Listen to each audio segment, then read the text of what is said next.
That Enlightenment culture, the innovations of Enlightenment culture, were all about the open flow of information and the ability to grab things and remix them and put them in interesting new combinations.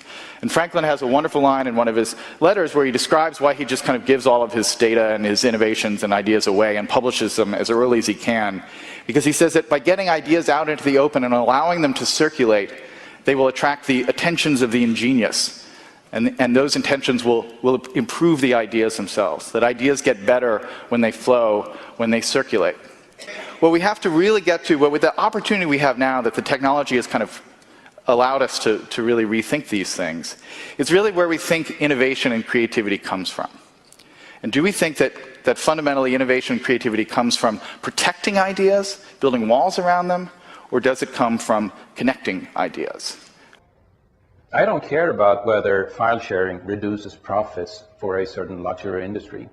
It is about vital civil liberties that need to be eroded, or in worst case, abolished, in order to maintain crumbling monopolies.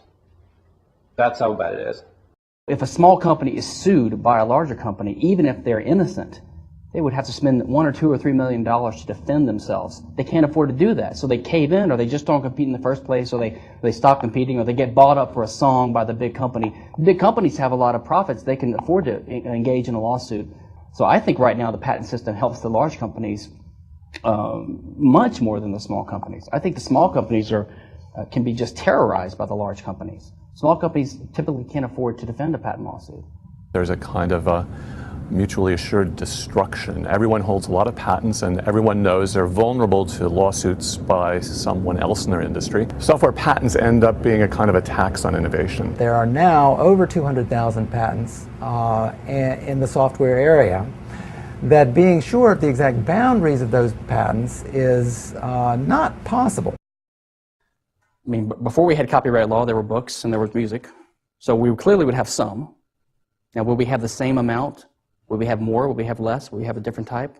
But, I mean, basically the question is, would it be enough? Not would there be any, right? So you can't say would there be any. Obviously, there would be some. I mean, we write articles for free. People hear the blog on blogs. You're not getting paid for that. You do it for free, and people get to see it. Anything that makes money today is going to make money tomorrow because people already have access through extra legal means to all of humanity's knowledge and culture. The difference is that they wouldn't be criminal. Musicians frequently make a lot of their money through concerts, and if that's their revenue stream, then just spreading their music around will become a market driver for their primary revenue stream.